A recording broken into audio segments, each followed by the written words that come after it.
Ireland is actually one of the first countries in Europe. No. Ireland is the first country in Europe to have a second lockdown. You know. Fun. If I have bought what I need, good for me. If not, then we'll work on what we have because it's fine. We've done that before, many times. I'm used to it. If you find yourself in a lockdown yet again, in need to do something fun and inspiring and looking for colors to paint with, but it seems like your full range of color is missing a few, I have just the thing for you.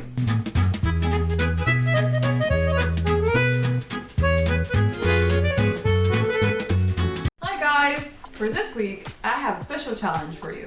I wanted to do a fun exercise just with a few colors instead of a full range of colors.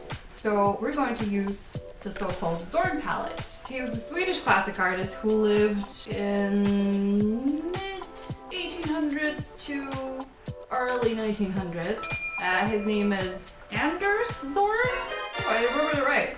Anders Zorn. And he had a few pictures, or I should say self-portraits, where his palette was exposed, and based on that and the range of paintings that he had made, people have determined that he's using a very limited palette, which consists of 4 colors: yellow ochre, vermilion red, or cadmium red light, some would say, ivory black, and then we have titanium white. Any mixture between these is what we're going to use as the variety that we're lacking. Just in general, it's a good exercise to get you going with the sort of color theory study, but in a practical way, and see how inventive you can get, you know, from a limited palette. Just want to share with you, that's my first as well. I've never actually worked with the Zorn palette before. Don't know why. I've worked with monochromatic palette. I've worked with the primary color palettes. I was like, why? None of my classes had introduced us to this. I don't know. As long as you have colors that are part of that family, you can substitute them. Me personally, I'm using colors that are very similar to that. It's just the colors that my package came with. The colors that I'm using are flame red, yellow ochre, permanent white, and lamp black.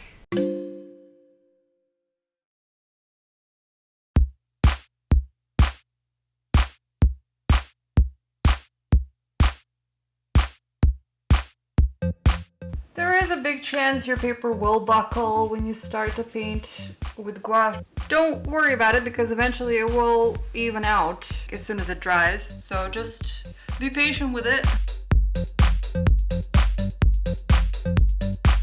Don't be afraid if you lose the lines, guys. You can always find them back again. That happens in painting. It's kind of part of the fun of the challenge. I do tend to start my portrait paintings, I should say, with pencil first because I kind of like to keep that likeness if I can. And pencil does help me go into the important details to help me preserve the integrity of it, the face. Basically, all you have to know is your cool colors from your warm colors, and based on that, you can create the illusion of other colors that are actually missing. So this palette is missing blues and greens, but making colors that are similar to that, you create the illusion of those colors there. What do? You want to make some yellows, or the illusion of yellows.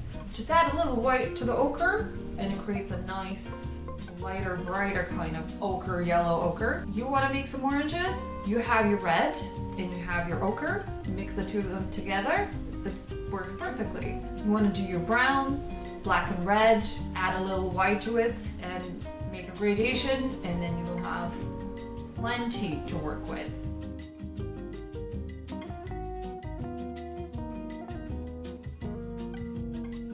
You want to do your pinks, red and white, I mean, come on. You want to make something that looks like blue. Closest to that would be your grays. So predominantly white and some black would be creating your blue tones. You want to make something that is green, black, white, and ochre will create that illusion. Of course, it is all in relationship to other colors. Good observation.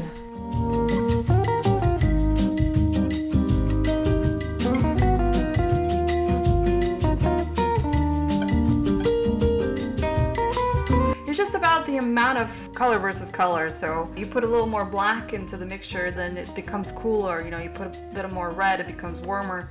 So you start to see those interesting changes in even the tonality and the temperature of the color just by changing the ratio of the color. So I'm gonna mix a bit of ochre with a bit of red, like a warmer yellow, and start to block areas.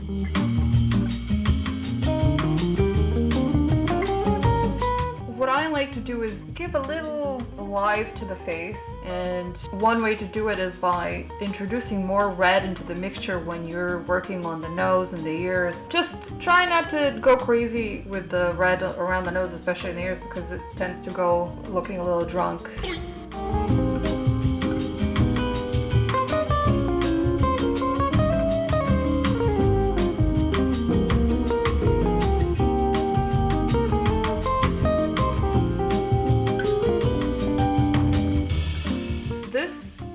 Cooled down, it's darkened a little bit, and it's kind of become slightly greener, especially when you put it next to the red.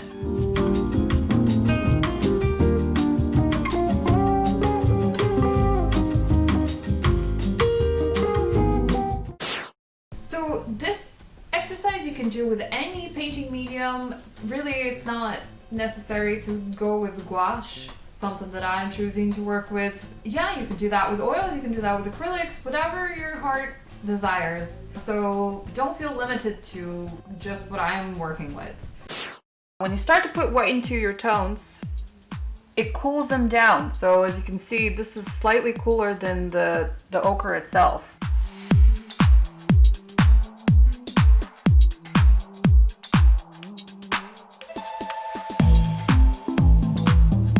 But see how what I've put here already, which is predominantly gray with a little bit of ochre tones, it looks so cool next to the warmth of the ochre that I have next to it.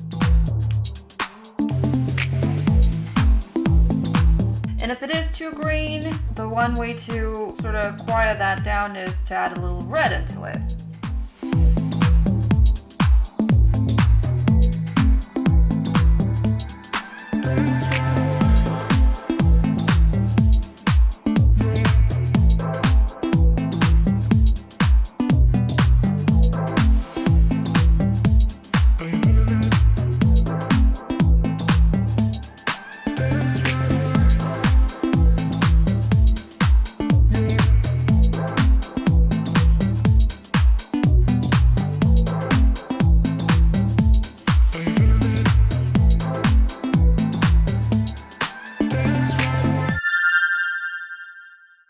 So on the color wheel, we do know that the blues, the greens, and the purples are in the cooler kind of temperature, and then the reds, the oranges, and the pinks are in the sort of warmer, that includes ochre of course, are in the warmer spectrum. Black is a dominating color, so you gotta watch how much you put in your mixtures because it's going to overtake the tones.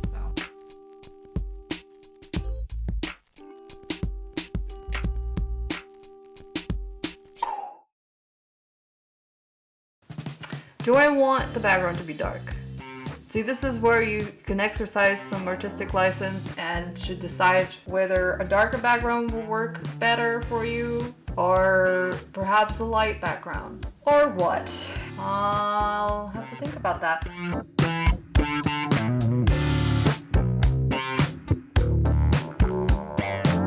I think I'm going to go with or a gray background. Let's do the gray background. How about that? Like a cool background.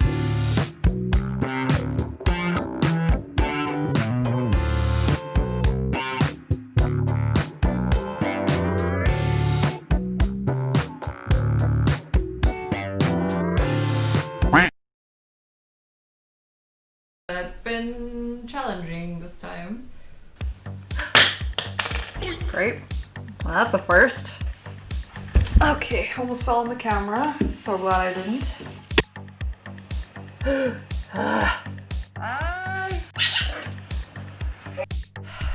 The battery's running out. Everything is under control. What is this? Get it out, get it out. Oh, yeah. Thank you. Especially when your levels of tolerance are under control. But, you know, we're plowing through. Right, so I'm gonna work a little bit on the hair here, and I'm gonna play with the ratio red to black, black to red, depending on how cool or warm I want my shade to be. So where I want it to be cooler, I'm gonna mix more black into the mixture and less red, and vice versa.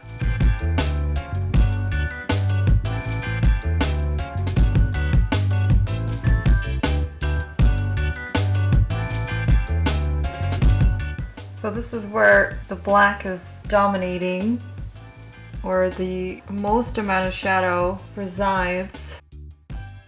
And where there's a little smidgen of a light, I'm gonna put in more red and possibly even ochre.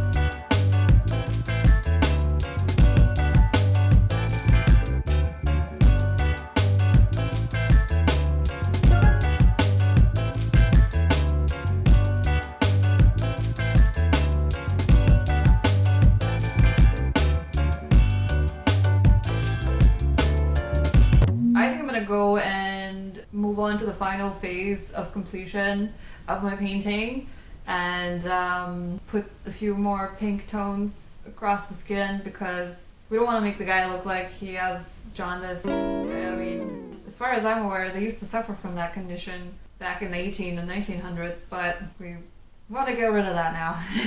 We don't need that now.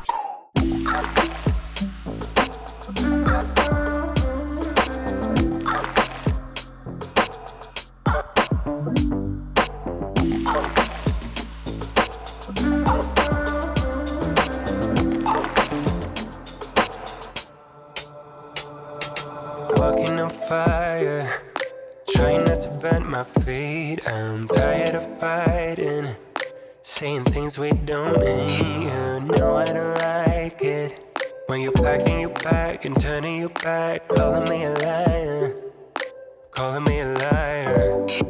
Trying not to let my feelings get to me. Sometimes I can't let them go. So now I got these voices. Now I got these voices in my head, baby. I can focus. The beautiful thing about this palette is that, or any limited palette really, is that you're not in danger of recreating a whole new color that doesn't belong in your painting. Basically, everything that you're using, you've used throughout the painting. If you're the kind of person who suffers from the rainbow palette syndrome, I would really recommend this palette because it would teach you a lot about how to do things in moderation. If anything, if you really want to challenge yourself, swap some of the colors. Swap the vermilion for Bordeaux or for Carmine. Swap the yellow ochre for beige.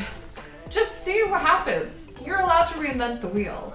And you're obviously allowed to use your artistic license. We don't have licenses after university.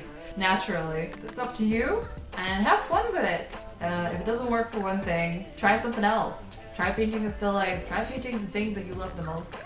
See what happens. I love faces, I like expressions, I like character, so for the most part you will see me paint portraits, but you can do whatever you like. Someone said that recently, it's not what you have, but it's how you use it. No, it's not what you have, it's how you use what you have. I think this has kind of been my philosophy throughout my life. I have never been able to verbalize it. Do comment below and tell me if you've ever done the Zorn Palette exercise before. Let me know if you're excited to do it, and let me know if you've done any other limited color palettes. And don't forget to like if you enjoyed this video and subscribe for more videos. I'll see you guys next week. Bye!